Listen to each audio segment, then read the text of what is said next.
ఓం శ్రీ రామచంద్ర పరబ్రహ్మణే నమః. భగవద్బంధువులందరకు హృదయపూర్వక నమస్కారాలు. ఓం శ్రీ రామచంద్ర పరబ్రహ్మణే నమః. ఆపదామపహర్తారం దాతారం సర్వసంపదాం లోకాభిరామం శ్రీరామం భూయో భూయో నమామ్యహం. ఓం శ్రీ రామచంద్ర పరబ్రహ్మణే నమః.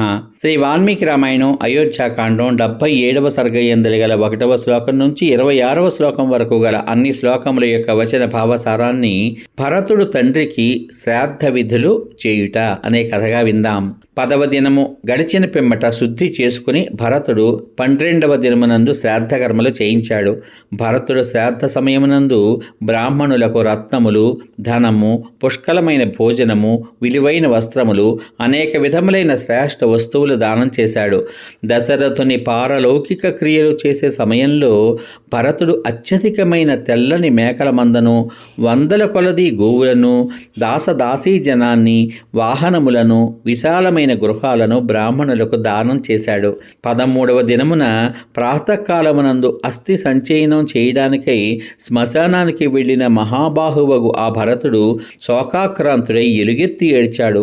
తండ్రి చితాస్థానమును సమీపించి చాలా దుఃఖిస్తూ ఈ విధంగా పలికాడు. తండ్రి, నీవు నన్ను రామునకు అప్పగించావు. ఆ రాముడు అరణ్యానికి వెళ్ళిపోయాడు.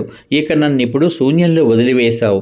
అనాథురాలైన కౌసల్యకు గతి కావలసి ఉన్న రాముని అరణ్యానికి పంపివేసి ఇప్పుడు నీవు కూడా ఆమెను విడిచి ఎక్కడికి వెళ్ళిపోయావు అని పలికాడు. అతడు అక్కడ ఎముకలు దగ్ధం కాగా భస్మం చేత ఎర్రగా ఉన్నది, తన తండ్రి శరీరాన్ని అదృశ్యం చేసినది అయిన ఆ మండలాకారమైన స్థానాన్ని చూసి బిగ్గరగా ఏడ్చాడు. భరతుడు ఆ చితాస్థానాన్ని చూసి ఏడుస్తూ దీనుడై పైకి ఎత్తుచుండగా జారి కింద పడిపోయిన యంత్రబద్ధమైన ఇంద్రధ్వజము వలె నేలపై పడ్డాడు. అప్పుడు అతని మంత్రులందరూ భరతుని శీఘ్రంగా సమీపించారు.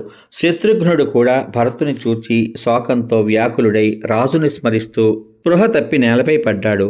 తండ్రి యొక్క శ్రేష్టములైన ఆయా అవయవములను ఆయా విధములుగా స్మరిస్తూ పిచ్చివాడి వలె మనస్థైర్యం కోల్పోయి చాలా దుఃఖిస్తూ విలపించాడు. మంధర నుండి పుట్టినది కైకేయి అనే మొసలి చేత భయంకరమైనది, తీవ్రము, క్షోభింప శక్యం కానిది అయిన వరదానము అనే సముద్రం అందర్నీ ముంచివేసింది. తండ్రి, సుకుమారుడు, బాలుడు, సర్వదా నీ చేత లాలింపబడినవాడు అయిన భరతుడు ఈ విధంగా విలపిస్తూ ఉండగా విడిచి ఎక్కడికి వెళ్ళిపోయావు? మీకు కావలసిన భోజ్యములు, పానీయములు, వస్త్రములు, అలంకారాలు తీసుకొనండి అని అంటూ మా అందరికీ ఆయా వస్తువులను ఇస్తూ ఉండేవాడివి కదా. మాకట్లు మరి ఎవరు చేయగలరు? ధర్మాత్ముడవు, మహాత్ముడవు, రాజువు అయిన నీవు లేని ఈ భూమి బ్రద్దలైపోవలసి ఉంది. కానీ ఆ విధంగా బ్రద్దలవడం లేదు. తండ్రి స్వర్గస్థుడయ్యాడు, రాముడు అరణ్యానికి వెళ్ళిపోయాడు. ఇంకా నాకు జీవించడానికి సామర్థ్యం ఎక్కడిది? అగ్నిలో ప్రవేశిస్తాను. సోదరుడు, తండ్రి లేని నేను ఇక్ష్వాకు వంశీయులచే పాలితమైన ఈ శూన్యమైపోయిన అయోధ్యను ప్రవేశించను. తపోవనమును ప్రవేశిస్తాను. వారిద్దరూ అని పలికాడు. వారిద్దరి విలాపములు విని వచ్చిపడిన ఆ ఆపదను చూసి అనుచరులందరూ చాలా దుఃఖితులై అలసిపోయిన ఆ శత్రుఘ్న భరతులిద్దరూ కొమ్ములు విరక్కొట్టిన 2 వృషభముల వలె నేలపై దొర్లారు. అప్పుడు ఉత్తమ స్వభావం కలవాడు, జ్ఞానవంతుడు, వీరి తండ్రికి పురోహితుడు అయిన వశిష్ఠుడు భరతుని లేవదీసి ఈ విధంగా పలికాడు. ప్రభువైన ఓ భరత, నీ తండ్రి మరణించి ఇది 13వ దినం. అస్థి సంచయన కార్యము ఇంకా మిగిలి ఉంది. నీవిక్కడ ఆలస్యం చేస్తున్నావేమిటి? ఆకలి దప్పులు, సుఖదుఖములు, జరామరణములు అను 3 జంటలు అన్ని ప్రాణుల విషయమునను భేదమేమీ లేకుండా ప్రవర్తిస్తాయి. అవి పరిహరింప శక్యం కానివి. అట్టి స్థితిలో నీవు ఈ విధంగా అవడం బాగాలేదు అని పలికాడు. తత్వవేత్త అయిన సుమంత్రుడు శత్రుఘ్నుని లేవదీసి సకల ప్రాణులకు జన్మ మరణములు తప్పనివి అను విషయాన్ని బోధించాడు.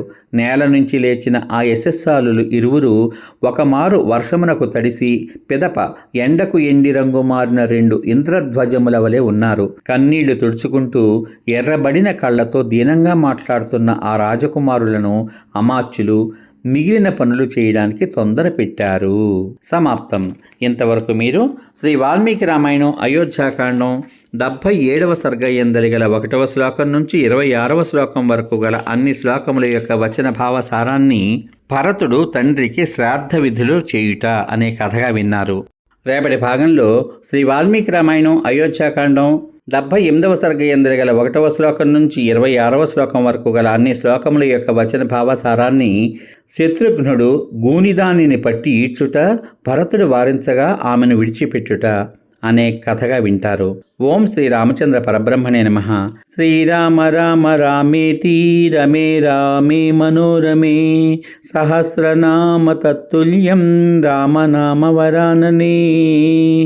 ఓం శ్రీ రామచంద్ర పరబ్రహ్మణే నమః. సర్వే జనా సుఖినో భవంతు. శుభమస్తు. స్వస్తి.